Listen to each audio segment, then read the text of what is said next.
My name is Khalid bin Rashid al-Mansuri. I'm 53 years old. I was born in Riyadh, Saudi Arabia. I grew up in a home where the call to prayer was the first sound I heard every morning and the last sound I heard every night. My father was a man of deep faith. My grandfather before him was also a man of deep faith. And when I was old enough to understand what it meant, I became an Imam. I led prayers in the same mosque where my father had prayed. I taught the same things my teachers had taught me. I believed everything I believed with my whole heart. This is the story of the day I died. I want you to understand something before I continue. I'm not a man who makes things up. I'm not a man who tells stories just to be interesting.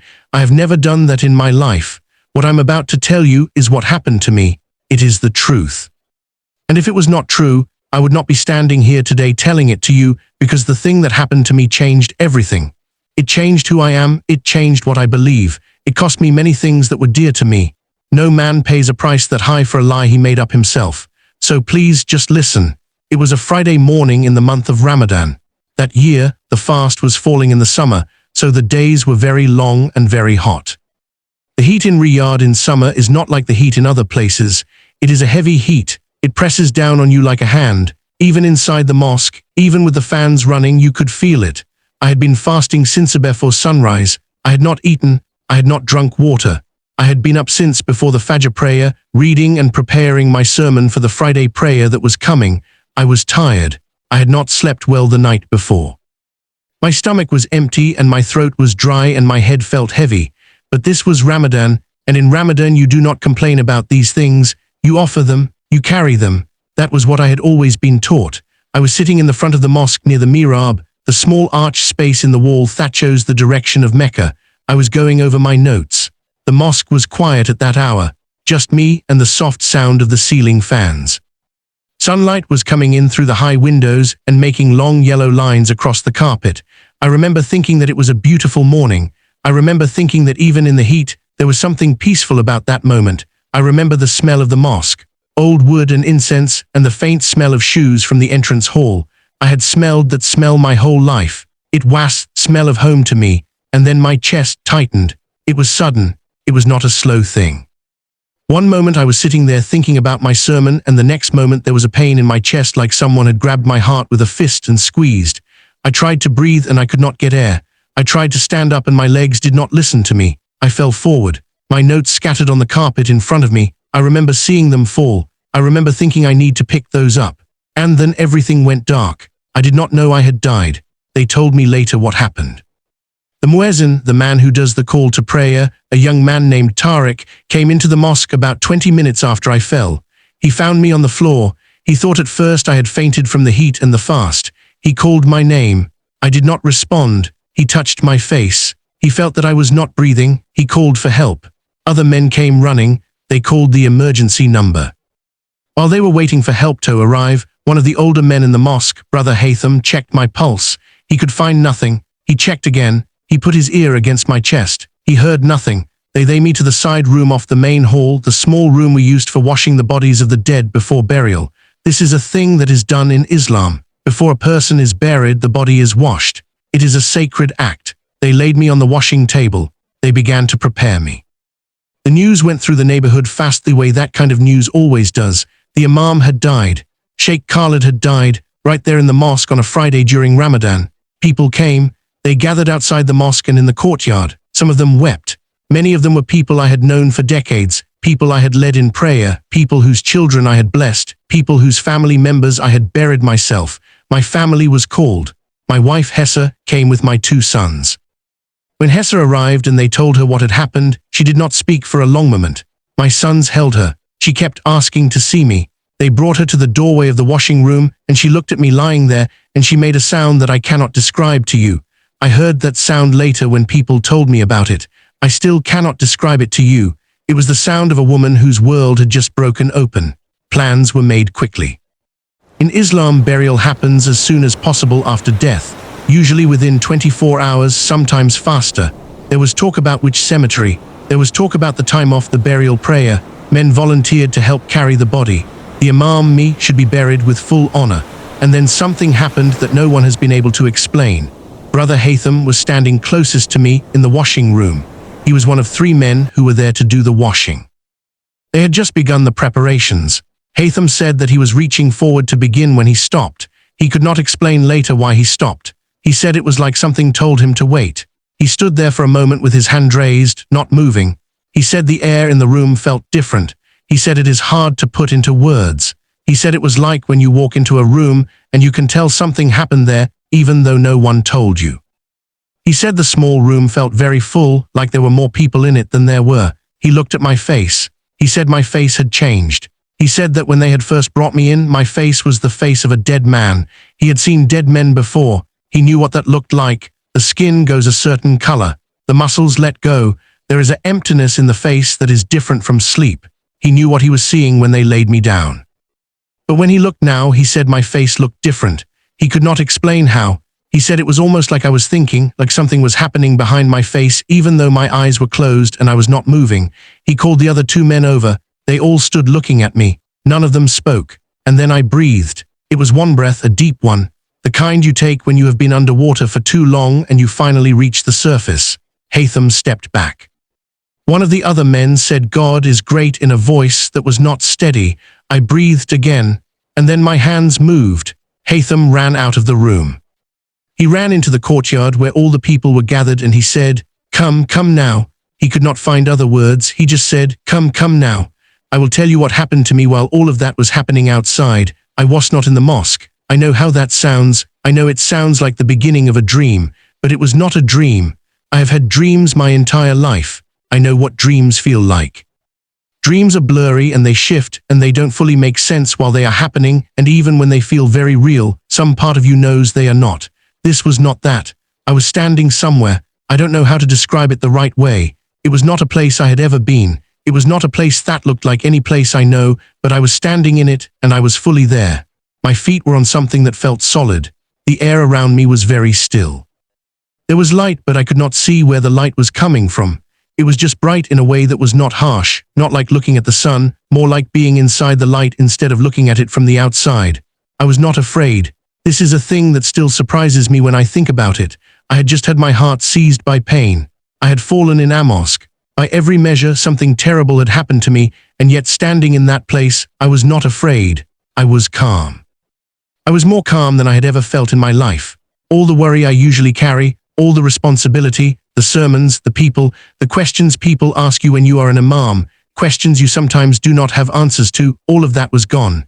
I was just standing there and I was at peace. And then I was not alone. I will not describe this in a way that is more than I actually know.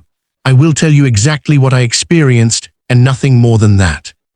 There was someone standing near me. I felt the presence before I saw anything. The same way you feel when someone walks into a room behind you, you know they are there before you turn around. I turned and there was a man. He was not dressed the way I dress. He was not dressed in anything I recognized from my culture or my religion. He was wearing something simple and white. He was not tall in a way that was unnatural. He looked like Ammon, but when I looked at his face, I knew immediately that this was not an ordinary man. I don't know how I knew. I just knew the way you know certain things without being told, the way a child knows its mother's voice the first time it hears it after being afraid. He looked at me. I want to tell you what I felt when he looked at me, but I don't have big enough words for it. The closest I can come is this.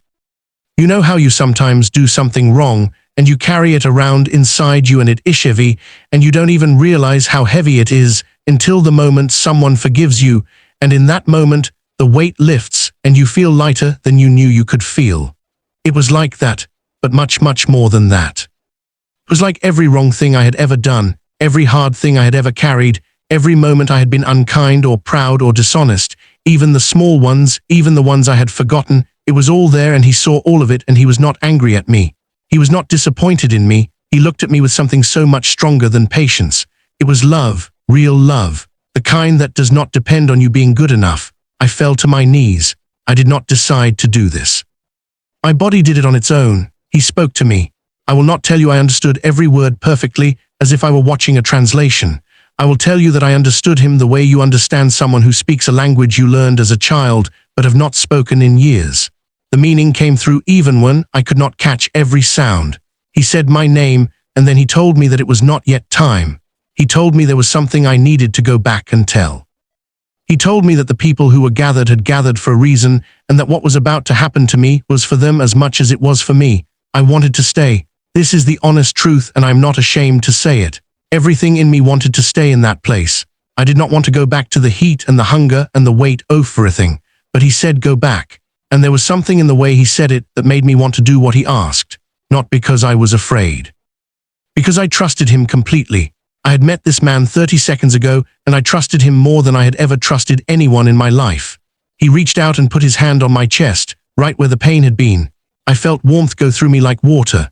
And then I opened my eyes, and I was on the washing table in the mosque, and Haytham was standing over me with his mouth open, and 2 other men were behind him, both leaning forward, and none of them were breathing. I sat up. Haytham made a sound. It was not a word. It was just a sound. He took 1 step back, and then he stopped himself, and he grabbed the edge of the table to steady himself. The man behind him said, "God is great" again, and this time his voice was completely broken. He kept saying it. God is great. God is great. Over and over, the way people say something when they cannot think of what else to say. I looked at my hands. They looked the same as always. I looked at the room. It was the same room. The same walls. The same light coming in from the small window near the ceiling. I could hear voices outside. Many voices. I told Haytham, "Help me up." He stood there staring at me for a moment, and then he grabbed my arm and helped me stand. My legs felt strange, not painful, just strange, like they were remembering how to do their job. I stood up, and I was standing, and I was breathing, and my heart was beating. I put my hand on my own chest and felt it beating, and I cannot tell you what that felt like, to feel your own heart after you have been without it. Haytham said to me, "Sheikh, what happened?" I said to him, "I need to speak to the people outside." He looked at me like I had lost my mind. He said, "Sheikh, you were dead. We were washing you." I know, I told him, "I need to speak to the people outside." He tried to tell me to sit down. He tried to tell me we should wait for a doctor. I told him I was all right. I told him there was something I needed to say, and I needed to say it now while everyone was still there. I do not know how to explain what I felt in that moment, except that I was completely clear. There was no confusion in me. I knew exactly what I had to do, and I was not afraid of anything. Haytham walked with me to the door of the washing room.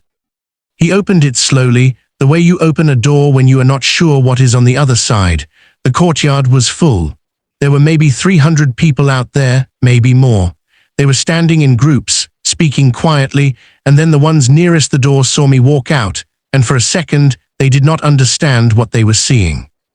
I watched it happen on their faces. They thought they were seeing something they could not be seen. The dead man was walking. The Imam was walking out of the washing room. Then one woman screamed, not a scream of fear, a scream of shock, the kind that comes out of you before your mind has caught up.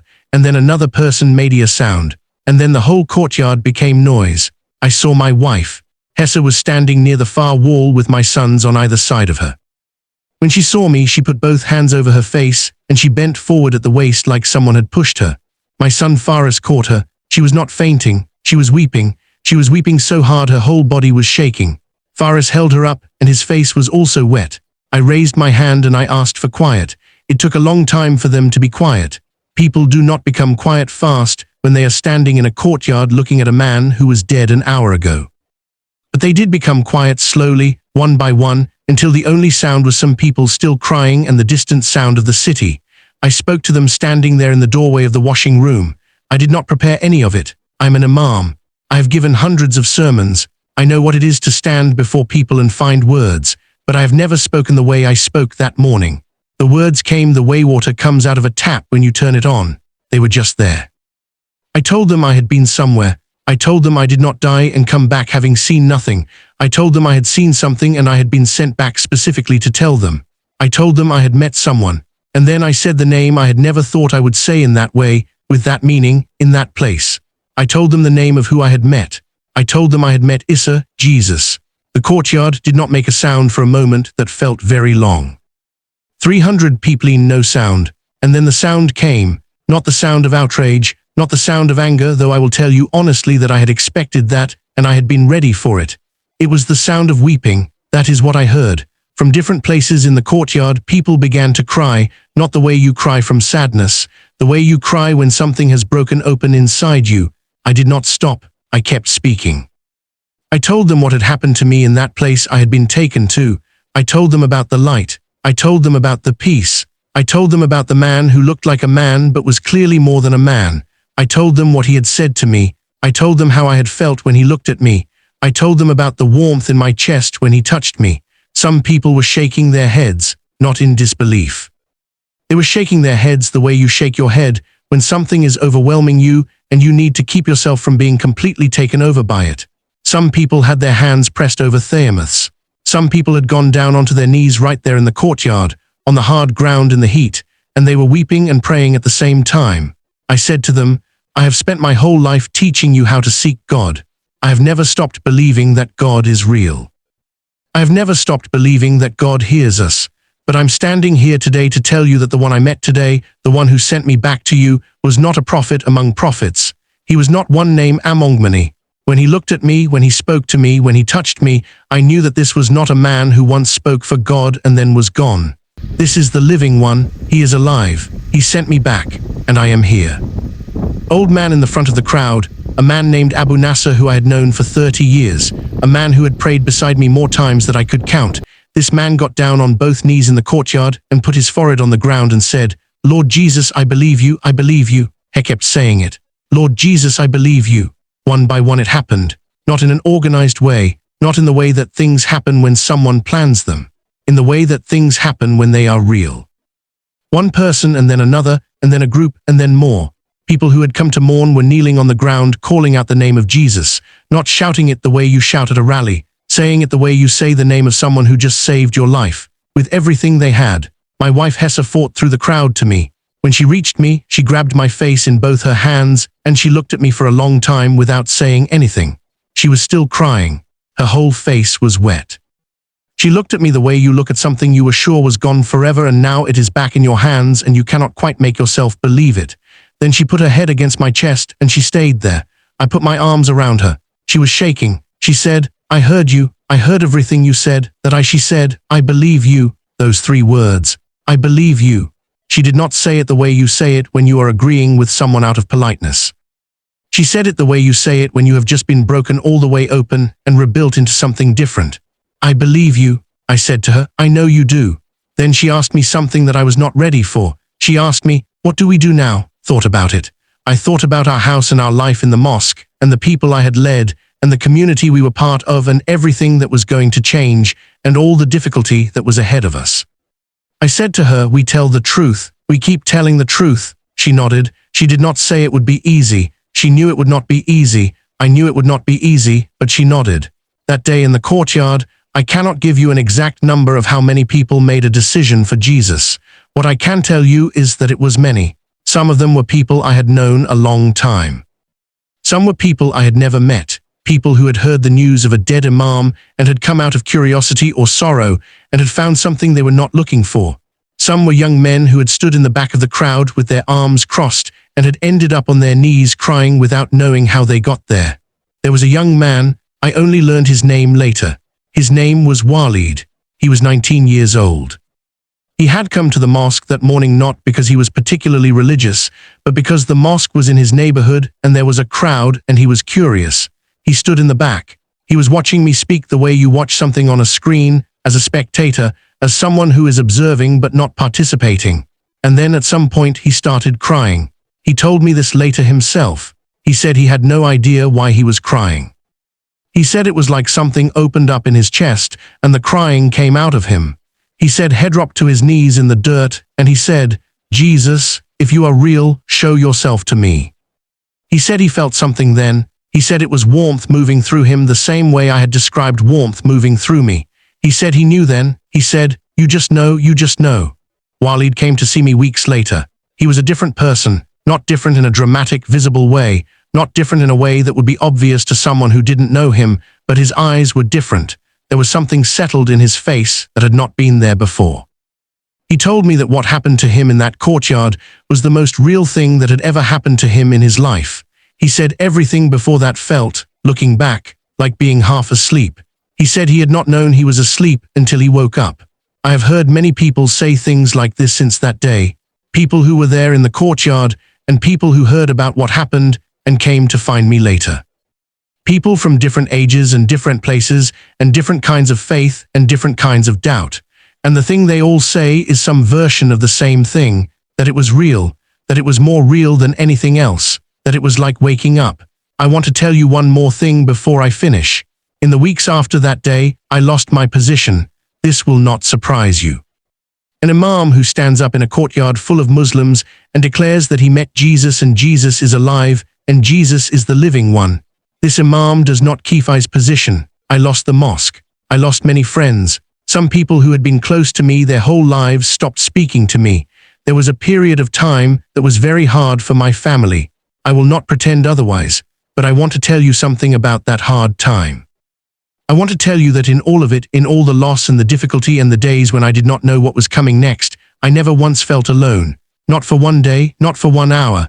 There was a presence with me that had not been there before, not a feeling I worked up inside myself, not something I told myself to feel so I would not be scared. A real presence. The same presence I had felt in that place I had been taken to, quieter than it was there, but real, steady. Like a hand on your back when you are tired. I used to be afraid of death. I think most people are, even the religious ones, even the ones who believe in paradise and say they do not fear it. I think most people are afraid. I was afraid. I had been afraid my whole adult life, not in a way that stopped me from living, but in a way that was always there in the back of everything, the quiet knowledge that one day this ends, and I did not know what was on the other side. I'm not afraid anymore. I have been there, not all the way through, but I have been to the edge of it, and I have seen what is on the other side, and it is him. He is on the other side, and he is not frightening. He is the most unfrightening thing I have ever encountered. He is the most peaceful thing I have ever encountered. He is the most loving thing I have ever encountered. I have said this before, and I will say it again here. I did not choose to become a man who believes in Jesus. I did not study my way into it. I did not sit down one day with books and decide. I died. And when I came back knowing. I came back the way you come back from something that changed you completely, and you cannot go back to who you were before it, not because you don't want to, but because if that person is gone. He stood in front of Jesus and he is gone. And I am what is left. And what is left is not afraid. My name is Khalid bin Rashid al-Masih. I am 53 years old. I was born in Riyadh. I led prayers in a mosque for 22 years, and on a Friday morning in the month of Ramadan, I died on the floor of that mosque, and I was carried into the room where the dead are washed, and I met Jesus, and he sent me back. And I am still here.